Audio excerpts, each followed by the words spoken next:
నమస్తే welcome to వి3 news లక్ష్యం సమాజహితం ఇక వార్తల్లోకి వెళ్లే ముందు ముఖ్య అంశాలు కేబినెట్ లో పీఆర్సీ సహా ఉద్యోగుల సమస్యలపై ఎందుకు చర్చించలేదు రాష్ట్ర ప్రభుత్వానికి బీజేపీ రాష్ట్ర అధ్యక్షుడు బండి సంజయ్ ప్రశ్న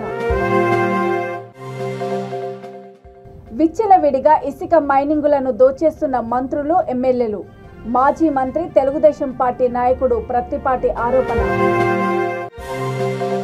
కేంద్ర ప్రభుత్వ ప్రజా వ్యతిరేక విధానాలకు నిరసనగా జన చైతన్య యాత్రలు సిపిఎం రాష్ట్ర కార్యవర్గ సభ్యుడు జూలకంటి రంగారెడ్డి వెల్లడి కాంట్రాక్టు అవుట్సోర్సింగ్ కార్మికులకు జీవో 14 అమలు చేయండి ఖైరతాబాద్ జలమండలి ఎదుట ధర్నా కేబినెట్ లో పీఆర్సీ సహా ఉద్యోగుల సమస్యలపై ఎందుకు చర్చించలేదని బీజేపీ రాష్ట్ర అధ్యక్షుడు బండి సంజయ్ ప్రశ్నించారు మేడ్చల్ జిల్లా కోంపల్లి ఏఎంఆర్ గార్డెన్లో తెలంగాణ ప్రాంతీయ ఉపాధ్యాయ సంఘం ఆధ్వర్యంలో బీజేపీ టీచర్స్ ఎమ్మెల్సీ అభ్యర్థి ఏవిఎన్ రెడ్డి అభ్యర్థిత్వాన్ని బలపరుస్తూ ఉపాధ్యాయ అధ్యాపక ఆత్మీయ సమ్మేళనం నిర్వహించారు ఈ కార్యక్రమానికి ముఖ్య అతిథిగా హాజరైన ఆయన మాట్లాడుతూ ఒక్కో ఉపాధ్యాయ సంఘానికి 5 కోట్లు ఇచ్చి ఓట్లను కొనేందుకు సీఎం కేసీఆర్ ప్రయత్నాలు చేస్తున్నారని ఆరోపించారు ఒక్కో ఓటుకు 20,000 ఇస్తున్నట్లు ప్రచారం చేస్తూ టీచర్ల గౌరవాన్ని దెబ్బతీస్తున్నారని మండిపడ్డారు కవిత ఎంపీగా ఉన్న సమయంలో పార్లమెంటులో ఒక్కసారి కూడా మహిళా బిల్లు గురించి మాట్లాడలేదని అన్నారు పార్లమెంటులో మహిళా బిల్లు కాపీలను చించిపారేసిన సమాజ్వాదీ పార్టీ ఆర్జేడీలను వెంటేసుకుని మహిళా బిల్లు కోసం దీక్ష చేయడం సిగ్గుచేటని వ్యాఖ్యానించారు ఈ కార్యక్రమంలో మాజీ ఎమ్మెల్సీ రామచంద్రారావు మోహన్ రెడ్డి తదితరులు పాల్గొన్నారు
కనీసం ఉపాధ్యాయుల ఉద్యోగస్తుల యొక్క చర్చనే లేదు మిమ్మల్ని పూర్తిగా నిర్లక్ష్యం చేస్తున్నాడు సరే ఆ ఇచ్చిన హామీని నెరవేర్చాడు పూర్తిగా నిర్లక్ష్యం చేసిండు ఎన్డీబీ ఉపాధ్యాయ సంఘ నాయకులని టీఎన్జిఓ నాయకులని ఎందుకు మాట్లాడతలేరు ఇది లాస్ట్ క్యాబినెట్ మళ్ళీ ఇప్పుడు నెక్స్ట్ జరిగేది లేదు బడ్జెట్లో మాట్లాడలేదు మీ గురించి మాట్లాడారు ఇలా పీఆర్సీ గురించి చర్చ లేదు డిఏల గురించి చర్చ లేదు ప్రమోషన్ గురించి చర్చ లేదు 317 జీవో గురించి చర్చ లేదు 317 జీవో చర్చనే లేదు ఏం చర్చ లేకుండా ఉంటే ఉపాధ్యాయ సంఘ నాయకులు ఏం చేస్తున్నారు ఇవాళ ఉపాధ్యాయులు ఎందుకు ఓటేయాలి కాబట్టి మిమ్మల్ని నిర్లక్ష్యం చేస్తున్నాడు ఇలా ఏవిఎన్ రెడ్డి గారు గెలవకుంటే భారతీయ జనతా పార్టీ గెలవకుంటే 317 జీవోను మీరు సమర్థించినట్టే ముఖ్యమంత్రి సమర్థించినట్టే ఫస్ట్ నాడు జీతాలు రాకుండా నన్ను ఒప్పుకున్నారని ముఖ్యమంత్రి విర్రవీగుతాడు మీకు డిఏ లేకుండా పీఆర్సీ ప్రకటించకుండా కూడా మమ్మల్ని టీచర్లు ఒప్పుకున్నారు అన్నటువంటి ఒక వీగు ఇవాళ ముఖ్యమంత్రిగా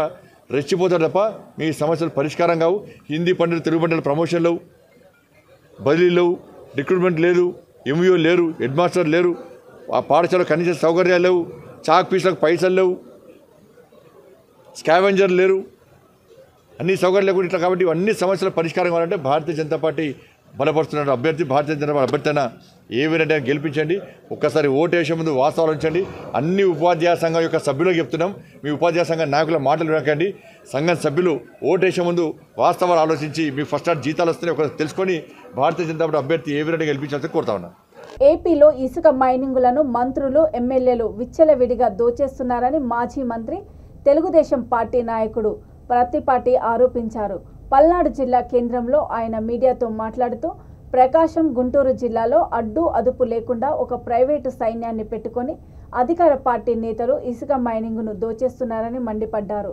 రాష్ట్ర ప్రభుత్వానికి ఇసుక మైనింగ్ రూపంలో రావాల్సిన ఆదాయానికి గండి కొట్టే విధంగా మంత్రులు, ఎమ్మెల్యేలకు దోచుకోమని జగన్మోహన్ రెడ్డి ఫ్రీ హ్యాండ్ ఇచ్చారని స్పష్టంగా కనపడుతోందని ఎద్దేవా చేశారు. స్టేట్ ఎలక్షన్ కమిషన్ దీని మీద సీరియస్ గా ప్రజాస్వామ్యాన్ని కాపాడాలంటే దొంగ ఓట్లు నియంత్రించాలి. చిలకలూరుపేటలో కూడా దొంగ ఓట్లు ఉన్నాయి. ఇటీవల మేము కొన్ని మొత్తం వెరిఫై చేశాం. చచ్చిపోయిన ఓట్లు తీసేయటం లేదు. చనిపోయిన ఓట్లు తీయటానికి ఏంటి అభ్యంతరం ఈ నియోజకవర్గంలో? రాష్ట్ర వ్యాప్తంగా అదే పరిస్థితి ఉంది. డబుల్ ఎంట్రీలు ఎందుకు తీసేయటం లేదు? ఒక వార్డులో వాళ్ళు ఇంకొక వార్డులో 2 ఓట్లు ఉన్నాయి, ఎందుకు తీసేయటం లేదు? ఒక విలేజ్ లో ఉన్న వాళ్ళకి టౌన్ లో ఓట్లు ఉన్నాయి. చిలకలూరుపేటలో కూడా 10,000 డబుల్ ఓట్స్ ఉన్నాయి. డెత్స్ కావచ్చు, డబుల్ ఎంట్రీలు కావచ్చు. అదేవిధంగా ఒక వార్డులో ఉన్నది ఇంకొక వార్డు, ఒక ఊళ్ళో ఉన్నది ఇంకొక వార్డులో. దీన్ని కూడా మేము వెరిఫై చేస్తున్నాం ఎలక్షన్ కమిషన్కి. అదేవిధంగా రేపు న్యాయస్థానం ద్వారా కూడా న్యాయం కోసం మేము పోరాటం చేయడం కూడా జరుగుతుంది. మూడో పోయినటువంటి జగన్మోహన్ రెడ్డి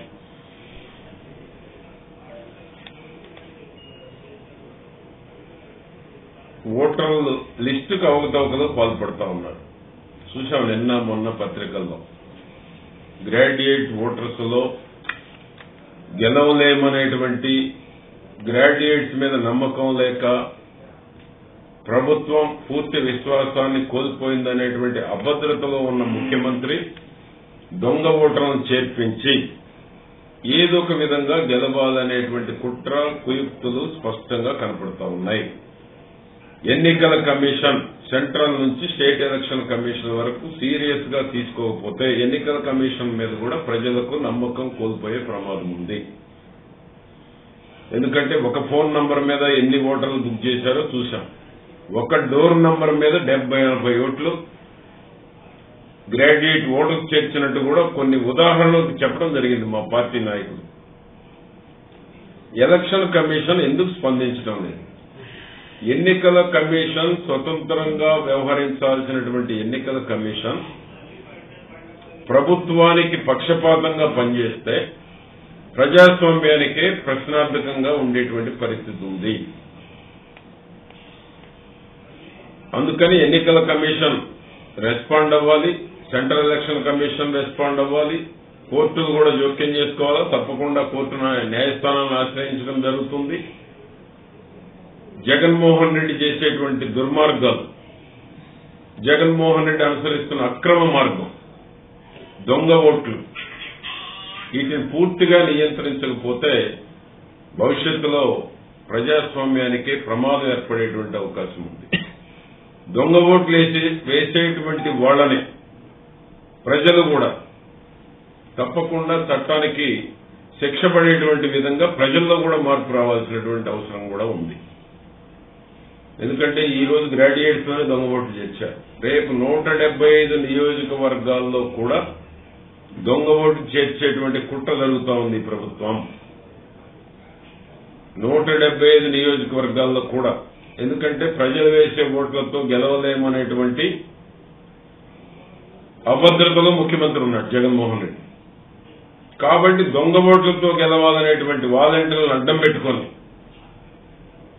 సచివాలయ సిబ్బందిని అడ్డం పెట్టుకొని దొంగ ఓట్లతో గెలవాలనేటువంటి కుట్ర జరుగుతూ ఉంది. దీనికి central election commission, state election commission దీని మీద సీరియస్ గా. కేంద్ర ప్రభుత్వం అవలంబిస్తున్న ప్రజా కార్మిక, కర్షక వ్యతిరేక విధానాలకు నిరసనగా సిపిఎం ఆధ్వర్యంలో రాష్ట్ర వ్యాప్తంగా ఈ నెల 15 నుండి 29 వరకు జన చైతన్య యాత్రలు నిర్వహించనున్నట్లు పార్టీ రాష్ట్ర కార్యవర్గ సభ్యుడు జూలకంటి రంగారెడ్డి తెలిపారు. సూర్యాపేటలో విలేకరుల సమావేశంలో ఆయన మాట్లాడుతూ కేంద్రంలోని నరేంద్ర మోడీ ప్రభుత్వం అనుసరిస్తున్న ప్రజా వ్యతిరేక విధానాల వలన దేశ భవిష్యత్తు ప్రమాదంలో పడుతుందని ఆందోళన వ్యక్తం చేశారు. మోడీ ప్రభుత్వం అదానీ, అంబానీల కోసమే పరిపాలన చేస్తుందని దుయ్యబట్టారు. తెలంగాణ రాష్ట్ర ప్రభుత్వం ప్రజలకు ఇచ్చిన హామీలు అమలు చేయాలని అన్నారు. కేంద్ర ప్రభుత్వ దర్యాప్తు సంస్థల ప్రతిపక్ష పార్టీల నాయకులపై తప్పుడు కేసులు బనాయిస్తూ వేధిస్తున్నారని ఆరోపించారు. రాష్ట్రంలో బలపడుతూ ఉండాలనే ఉద్దేశంతో మేము ప్రజా చైతన్య యాత్ర అనేది తెలంగాణ రాష్ట్ర వ్యాప్తంగా చాలా పెద్ద ఎత్తున చేస్తా ఉన్నాం. అట్లాగనే కేసీఆర్ గారు టీఆర్ఎస్ పార్టీ ఇచ్చినటువంటి హామీలు కూడా చిత్తశుద్ధితో అమలు చేయాలని చెప్పేసి మేము కోరుతా ఉన్నాం. ఇవాళ అర్హులైనటువంటి పేదవాళ్ళకి ఇళ్ల స్థలాలు కానివ్వండి, తర్వాత భూమి కానివ్వండి, అట్లాగే ఏంటంటే మన కోడి భూముల రైతులందరికీ కూడా అప్పుదారి పత్రాలు కానివ్వండి, నిరుద్యోగ సమస్య ఖాళీ ఉన్న పోస్టులు భర్తీ చేసేటువంటి విషయంలో రైతులకు ఇస్తున్నటువంటి రుణమాఫీ, కేసీఆర్ ప్రభుత్వం ఇచ్చినటువంటి హామీలు కూడా ఖచ్చితంగా చిత్తశుద్ధితోటి అమలు చేయాలి అనేటువంటి డిమాండ్ తోటి కూడా మేము పెద్ద ఎత్తున తెలంగాణ రాష్ట్ర వ్యాప్తంగా వేలాది మంది లక్షలాది మంది ప్రజలు కలిసి జన చైతన్య యాత్ర పేరుతోటి 15 నుంచి 29 వరకు సాగించడం అనేది జరుగుతూ ఉంది. 29 నాడు బృందా కల్పి గారు మన ప్రకాష్ కల్పి గారు వస్తూ ఉన్నారు, సీతారాం యేచూరి గారు ఏమో ప్రారంభించడం అనేది జరుగుతూ ఉంది. ఈ క్యాంపెయిన్ని జయప్రదం చేయడానికి అందరూ కూడా సహకరించాలని చెప్పేసి అన్ని వర్గాల ప్రజలు కూడా విజ్ఞప్తి చేస్తారు. జలమండలిలో పనిచేస్తున్న కాంట్రాక్టు అవుట్సోర్సింగ్ కార్మికులకు జీవో నెంబర్ 14ను అమలు చేయాలని డిమాండ్ చేస్తూ హైదరాబాద్ ఖైరతాబాద్లోని జలమండలి ముందు ఆ శాఖ కాంట్రాక్టు అవుట్సోర్సింగ్ ఉద్యోగుల సంఘం ఆధ్వర్యంలో ధర్నా నిర్వహించారు. జలమండలి బోర్డులో పనిచేస్తున్న కార్మికులు చాలని వేతనాలతో తీవ్ర ఇబ్బందులు ఎదుర్కొంటున్నారని సంఘం అధ్యక్షుడు పి నారాయణ తెలిపారు. 2016లో జీవో 14, 2021లో జీవో 60 ద్వారా వేతనాలు పెంచాలని కోరుతూ అనేకసార్లు సంబంధిత అధికారుల దృష్టికి తీసుకువెళ్లినా పట్టించుకోలేదని వాపోయారు. రాష్ట్ర వ్యాప్తంగా మున్సిపల్ అడ్మినిస్ట్రేషన్ పరిధిలో పనిచేసే కాంట్రాక్టు అవుట్సోర్సింగ్ కార్మికులు జీవో 14 ద్వారా వేతనాలు పొందుతున్నారని, కానీ వాటర్ బోర్డులో మాత్రం అమలు కావడం లేదని అన్నారు. తక్షణమే కార్మికులకు వేతనాలు పెంచాలని వారు డిమాండ్ చేశారు.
కేసీఆర్ గారి నాయకత్వం, కేటీఆర్ గారి నాయకత్వం. ఈరోజు వాటర్ వర్క్స్లో పనిచేస్తున్న అవుట్సోర్సింగ్ కాంట్రాక్ట్ ఎంఓఎం కార్మికుల వేతనాలు చాలా తక్కువగా ఉన్నాయి. అది జీవో 11 ద్వారా వస్తున్నాయి. ఇప్పుడు చేతికి 11,000, 9,000 తోటి హైదరాబాద్లో బతకడం చాలా కష్టం కాబట్టి జీవో 14 అమలు చేయాలని చెప్పేసి water works employees union, HMWSSB contract outsourcing employees union గత సంవత్సరం కాలం నుంచి రిక్వెస్ట్ చేయడం జరుగుతుంది. అందులో భాగంగానే బోర్డులో ఉన్న అధికారులను మన కన్సల్ట్ మినిస్టర్ కేటీఆర్ గారు వీళ్ళకి జీవో 14 అమలు చేయాలని చెప్పేసి లేఖ పంపడం జరిగింది. అప్పటి నుంచి ప్రక్రియ ప్రారంభించడం జరిగింది. జీవో 14 అమలు కోసం గవర్నమెంటు ఫైల్ పంపితే అక్కడ ఫైల్లో కొన్ని రిమార్క్స్ రాసి ఇంకా కొంత సమాచారం కావాలని చెప్పేసి అధికారులు గవర్నమెంట్ నుంచి, ఫైనాన్స్ డిపార్ట్మెంట్ నుంచి రాయడం జరిగింది. ఆ ప్రక్రియ కొనసాగుతుంది. చాలా లేట్ అవుతున్నది. ఇప్పటికీ దాదాపు మనం రిక్వెస్ట్ చేయడం బట్టి దాదాపు సంవత్సరానికి వచ్చింది కాబట్టి త్వరగా జీవో 14 అమలు చేయాలి. వెంటనే జీవోపోటీని అమలు చేయాలి. ఈ చాలీసాలను జీతాలతోటి వాటర్ వర్క్స్లో పనిచేసి హైదరాబాద్ మహానగరంలో ఇల్లు కిరాయిలు కట్టుకోవడం కానీ పిల్లలకు చదివించుకోవడం కానీ చాలా ఇబ్బందిగా ఉన్నదని చెప్పేసి మేము ఈరోజు వాటర్ వర్క్స్ అవుట్సోర్సింగ్ యూనియన్ ఆధ్వర్యంలో ముఖ్యమైన నాయకులందరూ మాస్ మెమోరాండం ఈరోజు ఎండి గారికి మెమోరాండం ఇవ్వడం కోసం కొంతమంది అన్ని డివిజన్స్ నుంచి ఒక 4-5 కలిసి లీడర్స్ అంతా వచ్చి మాస్ మెమోరాండం ఇవ్వడం జరిగింది. ఇప్పుడే ఎండి గారిని కలవడం జరిగింది. 3 రోజుల లోపల ఇంకా కొన్ని రిమార్క్స్ కాల్ఫర్ చేసిన వాళ్ళు ఆ సమాచారం 3 రోజుల్లో బోర్డు నుంచి గవర్నమెంట్కి పంపడం జరుగుతుంది. ఆపరేషన్ అనంతలో భాగంగా హవాలా 4 సభ్యులు గల దోపిడీ ముఠాను అరెస్టు చేసి 1.89 కోట్ల నగదు, 2 కార్లు, 5 మొబైల్ ఫోన్లు స్వాధీనం చేసుకున్నామని అనంతపురం జిల్లా ఎస్పీ డాక్టర్ పకీరప్ప కాగినెల్లి తెలిపారు. మీడియా సమావేశంలో ఆయన మాట్లాడుతూ పక్కా ప్లాన్తో దోపిడీ చేసిన కేరళ ముఠాను పట్టుకున్నామని అన్నారు. మధ్యప్రదేశ్ తుపాకుల ముఠా, నైజీరియన్ ముఠాలకు చెక్ పెట్టిన పోలీసులు తాజాగా శ్రీధరన్ ముఠాపై దృష్టి సారించి పట్టుకున్నారని తెలిపారు. దాదాపు ఒక టీంలో 10 నుంచి 15 మంది వరకు ముఠా సభ్యులు ఉంటారు. సో వీళ్ళకి స్పెసిఫిక్ ఇన్పుట్ అంటే సమాచారం, పక్కా సమాచారం శ్రీధరన్ వీళ్ళందరికీ చేరుస్తాడు. సో పలానా బండిలో ఇంత అమౌంట్ హవాలా మార్గం ముఖ్యంగా వస్తుంది, మీరు పలానా ప్లేస్లోనే దీన్ని అటాక్ చేసి ఆ డబ్బులంతా దొంగలించాలని సమాచారము ఇక్కడ ఫీల్డ్లో ఆపరేషన్ చేస్తున్న టీంకి డైరెక్ట్గా వాళ్ళకున్న మార్గం ముఖ్యంగా చెప్పడం జరుగుతుంది. సో ఆయన అక్కడ ఎప్పుడు సీనింగ్ రాడు. సో ఇక్కడ ఆపరేట్ చేసే టీం కూడా ఎలా ఉంటాయంటే ఒక్కొక్క బండిలో 4 నుంచి 5 ఉంటారు. ఆ 4లో ఒక్కొక్క జిల్లానికి చెందిన ఒక్కొక్కరు ఉంటారు. కొంతమంది పాత వాళ్ళు ఉంటారు, కొంతమంది కొత్త వాళ్ళు ఉంటారు. సో ఇప్పుడు మనకి దొరికిన 4 కూడా కేరళ రాష్ట్రం నుంచి 4 జిల్లాకి సంబంధించిన వేరే జిల్లాకి సంబంధించిన వ్యక్తులు. సో ఇలాగ ఒక టీం ఏర్పాటు చేసుకుని ఒక వెహికల్ వాళ్ళు ఏమనుకున్న ప్లేస్ కనుక్కున్నారో దగ్గర వచ్చే కొద్దీ ఒక వెహికల్ వెనక నుంచి ఫాలో అవ్వడము, 2 వెహికల్స్ ముందుగానే వెళ్ళి పొజిషన్ తీసుకొని ఈ హవాలా వెహికల్ ఏ వెహికల్ అనేది ముందుగానే సమాచారం ఉంటుంది కాబట్టి ముఖ్యంగా వీళ్ళు రాత్రి సమయంలో ఆపరేట్ చేస్తారు. దట్టు మధ్యరాత్రి దాటిన తర్వాత, ఎందుకంటే కొంచెం వెహికల్ మూవ్మెంట్ తక్కువ ఉంటుంది కాబట్టి. సో రాత్రి దాటిన తర్వాత ముఖ్యంగా కొంత పెట్రోల్ బంక్ దగ్గరనే ఆపరేషన్ అంతా చేస్తుంటారు. జన సంచారం కొంచెం తగ్గిన తర్వాత రాత్రి సమయంలో ఈ హవాలా వస్తున్న బండిని అడ్డగించి ముఖ్యంగా వీళ్ళు సుత్తిగా, screwdriver, pepper spray so ఇలాంటివి క్యారీ చేస్తుంటారు. సో వెంటనే ఆ హవాలా బండిలో ఉన్న వ్యక్తుల మీద దాడి చేయడము, ఆ వ్యక్తులను వెంటనే ఇంకో బండికి షిఫ్ట్ చేసుకోవడము. సో ఒక హవాలా బండి ఏముంటుందో దాన్ని మాత్రమే ఈ బ్యాచ్ తీసుకోపోతుంది. ఇంకో బండిలో వీళ్ళు తీసుకొచ్చిన బండిలో ఈ హవాలా సొమ్ము ట్రాన్స్పోర్ట్ చేస్తున్న వాళ్ళు వెంటనే ఆ బండికి ఎక్కించుకొని 2 వేరు మార్గాలు వెళ్ళిపోతాయి. ఒకటి హవాలా బండి ఒక మార్గంలో, తర్వాత హవాలా బండిలో ఉన్న వ్యక్తుల్ని ఇంకో మార్గంలో తీసుకుపోయి హవాలా సొమ్ము అంతా ఇప్పుడు మీకు బయట బండి ఉంది చూపిస్తాను. ఆ బండిలోనే హవాలా సొమ్ము ఎలా తీసుకోపోతారంటే సీట్ కింద ఒక సపరేట్ కంపార్ట్మెంట్గా చేసి ఆ హవాలా సొమ్ము దాంట్లో పెట్టి ఉంటారు. సో వీళ్ళు దొంగలించిన సొమ్ము వెంటనే దొరకదు. సో తర్వాత ఏమంటే ఇక్కడ ఉన్న టీం కానీ అక్కడ ఉన్న టీం కానీ సమాచారము ఎక్స్చేంజ్ చేసుకొని హవాలా సొమ్ము అంతా దొరికిన తర్వాత ఆ బండిని అక్కడే వదిలేసి తర్వాత ఈ హవాలా డబ్బులు ట్రాన్స్పోర్ట్ చేస్తున్న వ్యక్తులను కూడా ఇంకో చోట్ల వదిలేసి సో ఇలాగా పారిపోతారు. ఆపరేషన్ సక్సెస్ఫుల్ అయిన తర్వాత ఆ టీము ఈ టీము తర్వాత ఎక్కడైనా బెంగళూరులో కలవడం కానీ తర్వాత కోయంబత్తూరు కానీ ఏదో ఒక పాయింట్ పెట్టుకుంటుంటారు. సో అక్కడ పోయిన తర్వాత దొంగలించిన సొమ్ము 50% అవుట్ రైట్లీ శ్రీధరన్కి. ఫర్ ఎగ్జాంపుల్ ఇప్పుడు మనం సీజ్ చేసిన 1,89,00,000 ఏముందో ఇది సక్సెస్ఫుల్గా అయి ఉంటే డైరెక్ట్గా 50% ఆఫ్ దిస్ అమౌంట్ దగ్గర 1 కోటి శ్రీధరన్కి, మిగతా డబ్బులు. దేశ చరిత్రలోనే సామాజిక విప్లవకారులుగా సావిత్రిబాయి, జ్యోతిరావు పూలే దంపతులు నిలిచారని పలువురు వక్తలు కొనియాడారు. ఏలూరు జిల్లా కైకలూరు నియోజకవర్గం Mandavalli doctor BR Ambedkar association ఆధ్వర్యంలో సావిత్రిబాయి పూలే 126వ వర్ధంతి నిర్వహించారు. తొలుత సావిత్రిబాయి చిత్రపటానికి ఎస్ఐ రామకృష్ణ, సర్పంచ్ ఝాన్సీ పూలమాలలు వేసి ఘనంగా నివాళులర్పించారు. ఈ సందర్భంగా ఎస్ఐ మాట్లాడుతూ స్త్రీల విద్య, హక్కులు, సమానత్వం కోసం సావిత్రిబాయి ఎనలేని కృషి చేశారని అన్నారు. ఈ కార్యక్రమంలో అంబేద్కర్ అసోసియేషన్ అధ్యక్షులు ఎల్ఎస్ భాస్కర్ రావు, నియోజకవర్గ జైభీం కన్వీనర్ వి సుధీర్ తదితరులు పాల్గొన్నారు. సావిత్రిబాయి పూలే వర్ధంతి సందర్భంగా మరి మండవెల్లి ఎస్ఐ గారు రామకృష్ణ గారు మరి సావిత్రిబాయి పూలే చిత్ర పూలమాల వేసి నివాళులర్పించారు. అలాగే గ్రామ సర్పంచ్ మెండ ఝాన్సీ గారికి కూడా అంబేద్కర్ విగ్రహానికి పూలమాల వేసి నివాళులర్పించారు. ఈ కార్యక్రమంలో ఐవారు విగ్రహం సర్పంచ్ శాస్త్రీరావు గారు మరి పలువురు పాల్గొన్నారు. ఈ యొక్క సావిత్రిబాయి పూలే మరి భారతదేశంలో తొలి మహిళా సంఘ సేవకురాలు. విద్యపైన, మహిళల హక్కులపైన, సమానత్వం పైన ఎనలేని కృషి చేసి చరిత్రలో నిలిచినటువంటి మహా సాధ్వి క్రాంతి రేఖ సావిత్రిబాయి పూలే. మరి అటువంటి మహాతల్లి మరి చేసిన సేవకు ఫలితంగా ఈరోజు స్త్రీలు అన్ని రంగాల్లో మరి ముందుకు వెళుతున్నారంటే అది సావిత్రిబాయి పూలే పుణ్యమే.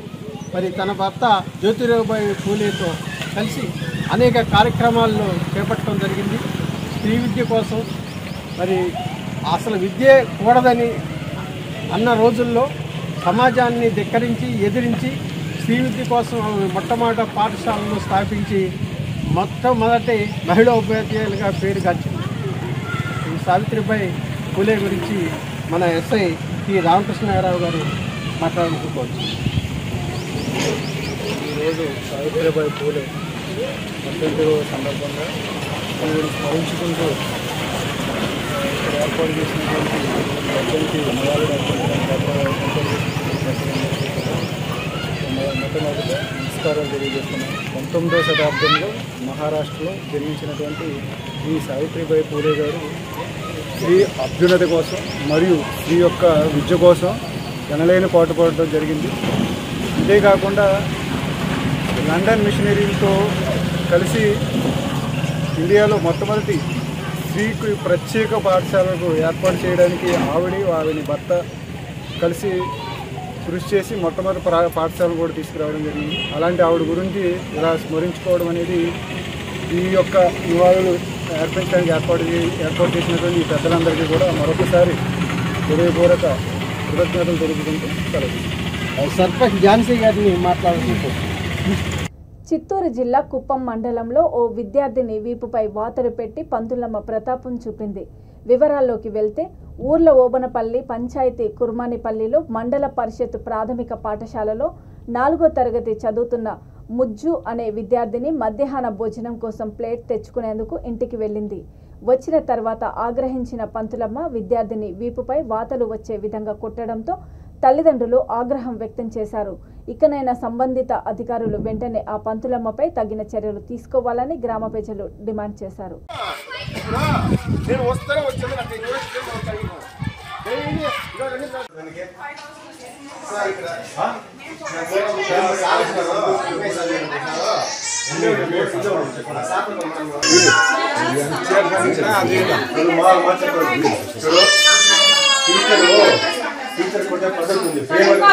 కాలు పైన తగిలింది, చేపైన తగిలింది, డోర్ పైన పడితే ఒక చోట తగులుతుంది, ఏదైనా గీక్కుంటుంది.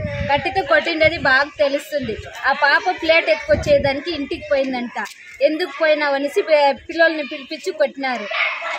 ఇంకా ప్లేట్ భోజనం తినేదానికి ప్లేట్ కావాలి కదా సార్. ప్లేట్ వచ్చి అడిగితే మొన్న ఒక ఆమె వాళ్ళు వచ్చి ఏమని అడిగితే వీడియో తీస్తారు మేడం. వాళ్ళని వీడియో తీసి బెదిరిస్తారు. తీసి ఇచ్చేస్తానే తీసుకోకుండా చీపో నువ్వేం అడిగేది అంటారు. మొన్న ఎవరు వస్తేనే రెస్పాన్స్ ఇచ్చారు సార్. వాళ్ళు ఇష్టం వచ్చినట్లు మాట్లాడతారు. పిల్లల్ని కొట్టి వాళ్ళు ఇష్టంగా కొడతారు. పిలిస్తే కూడా వచ్చేది మేడం. ఏమొస్తే అది నోట్లో మాట్లాడతారు సార్. పిల్లల్ని కొడతానే ఉంటారు. ఆగస్టు 1కే మేము వేస్తామని మేము వచ్చి కంప్లైంట్ చేసినప్పుడు అర్జీ రాసిచ్చినప్పుడు చెప్పినారు మీరు అందరూ వచ్చి. ఆయన ఎవరు ఆగస్టులే వచ్చే ఆగస్టు కూడా వచ్చింది. ఏ టీచర్ ఏమీ లేదు. అసలు మా ఊర్లో ఉండే వరస్ట్ అయిన స్కూల్ ఏ ఊర్లోనూ లేదు. నేను ఈ పథకాలంతా చూసేసి ఇంగ్లీష్ మీడియం ఎత్తి ఇక్కడ వేసినాను. ఇంత మంచి పుస్తకాలన్నీ చూసి ఎత్తి వేసినాను. కానీ ఇక్కడ చూస్తే వేస్ట్. ఇప్పుడు సంవత్సరం అని నేను కంప్లైంట్ చేసి దాన్ని ఏం రెస్పాన్స్ లే. మళ్ళీ మేము ఎత్తి ఎక్కడైనా వేరే ప్లేస్లో వేసుకుంటాం, వేరే స్కూల్లో అన్నా కూడా అని చెప్పి ఓపిక పడతా ఉన్నాం. వాళ్ళ దగ్గర ఆఫీస్ పోయినా అక్కడలే. ఈ మేడం మీకు ఏదైనా చెప్తే ఈ మేడం సర్లే. మరి మేము ఎక్కడికి వాళ్ళు చెప్పు కూడా సర్పంచ్ ఆఫీస్లో కంప్లైంట్ చేస్తూ ఉన్నారు. వాళ్ళ రెస్పాన్స్ ఏమి నేను సార్ ఇంటితో పెట్టింది సార్, అన్నం తిన్నాను సార్, చిన్నోళ్ళతో సార్ పోయి పిలుచుకొని రా బుక్ ఇస్తాను సార్ ఊరికి చెప్పేసి సార్. అతను సార్ పిలిచి సార్ కొట్టారు సార్. నిన్ను మాత్రం కొట్టినా ఇంకెవరిని కొట్టినారా? సార్ నన్ను మాత్రమే సార్. నీ పేరేనా? ముజ్జు. ముజ్జు ఏడాడు కొట్టిందే సార్? యూట్ సార్ చూపిమ్మా.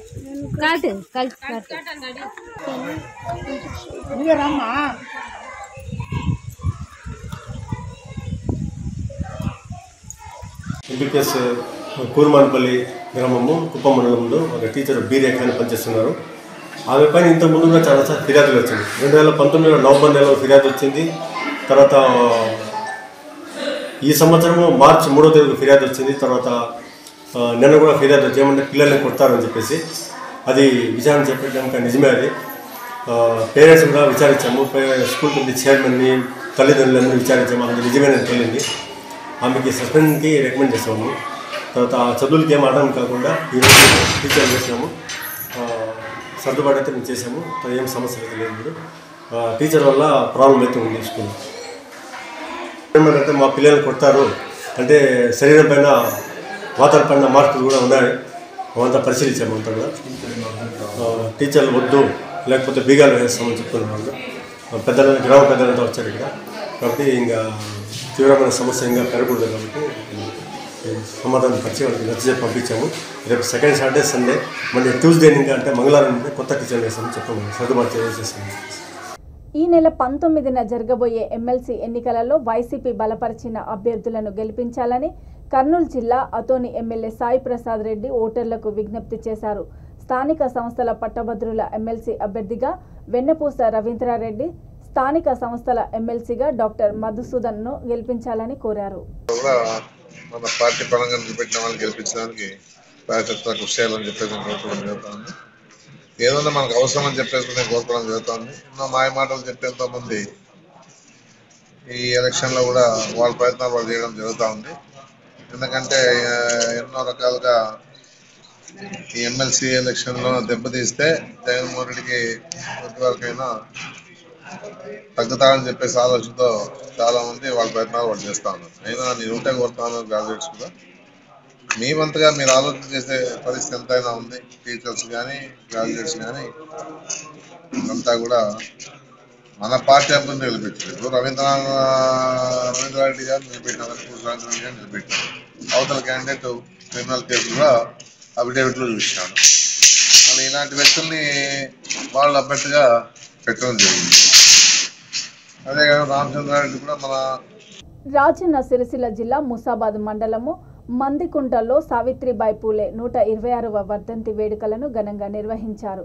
ఈ సందర్భంగా సావిత్రిబాయి పూలే దంపతుల విగ్రహాలకు ఎంపీపీ జనగామ శరత్రావు సహా పలువురు పూలమాలలు వేసి నివాళులర్పించారు. మహిళా విద్య కోసం సావిత్రిబాయి పూలే సేవలను కొనియాడారు. ఈ కార్యక్రమంలో ముదిరాజ్ సంక్షేమ సంఘం మండల అధ్యక్షుడు పీట్ల రామ్ గోపాల్, ఉపాధ్యక్షుడు గొడుగు శంకర్, పాఠశాల ఉపాధ్యాయులు, బీసీ నాయకులు, గ్రామస్తులు తదితరులు పాల్గొన్నారు.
అట్టడు వర్గాల వారికి విద్య నేర్పాలన్న ఉద్దేశంతో ఆమెనే ముందుకొచ్చి ఇప్పటికి జ్యోతిరావు పూలే కూడా విద్యాభ్యాసం చేయడానికి ముందుకొస్తే వారి యొక్క సతీమణి ఆమె యొక్క సంకల్పానికి వ్యతిరేకించి ఈ అట్టడుగు వర్గాల వారు కూడా విద్య నేర్చుకుంటే మనకు కొంచెం కష్టమైందన్న ఉద్దేశంతో ఆమెను బ్రాహ్మణ కులం సంబంధించిన వాళ్ళందరూ ఆమెను చాలామంది నిరోధించారు, చాలామంది హింస పెట్టిండ్రు. కానీ ఆమె ధైర్య సాహసంతో ముందుకొచ్చి ఆమె విద్య నేర్పడానికి పాఠశాలలు పెట్టి ఇంటికి వెళ్ళి రకరకాలైనటువంటి బాధలు పడుతూ అయినా కూడా ఆమె చాలామందికి విద్య నేర్పి ఇవాళ మన అందరికీ కూడా ఆదర్శంగా నిలబడ్డది. ఆమె యొక్క ఆశయం ఇప్పటికి కూడా ఈ మహిళలు కానీ విద్యార్థులుగా చాలామంది కూడా విద్య నేర్చుకుంటున్నారంటే ఆమె యొక్క సంకల్ప బలమే. ఇంకా ఆమె యొక్క సంకల్పం నెరవేరాలంటే ప్రతి గ్రామంలో కూడా ప్రతి గ్రామం నుండి ప్రతి ఇంటి నుండి కూడా ప్రతి వాళ్ళు విద్యాభ్యాసం నేర్చుకొని మన అభివృద్ధి జరగాలంటే ధనం ముఖ్యం కాదు, విద్య ముఖ్యం. అలానే సావిత్రిబాయి గారి పూలే గారి యొక్క వర్ధంతి సందర్భంగా మా గ్రామంలోని వారి యొక్క ప్రతిమలకు ఘనంగా పూలమాలలు సమర్పించడం జరిగింది. సుభాష్ చంద్రబోస్ గారి ఇట్లాంటి యొక్క మహనీయుల చిత్రపటాలు మన గ్రామ కూడళ్ళలో గ్రామాల్లో ఏర్పాటు చేసిన ఉద్దేశం ఏంటంటే వారు చేసిన గొప్ప పనులు మనం స్మరించుకోవాలి, వారు నడిచిన దారిలో మనం నడవాలి. వారి సమాజానికి చేసిన సేవ చాలా గొప్పది.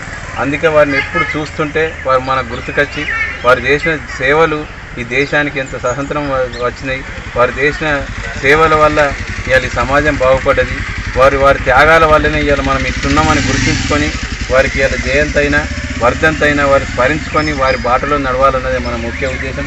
ఇవాళ సావిత్రిబాయి పూలే గురించి చెప్పాలంటే ఈ దేశంలోనే మొట్టమొదటి మహిళా ఉపాధ్యాయులు. 200 సంవత్సరాల క్రితమే సంఘ సంస్కర్తగా రచయిత్రిగా ఆమె మన బహుజనుల కోసం పాటుపడిన వ్యక్తి.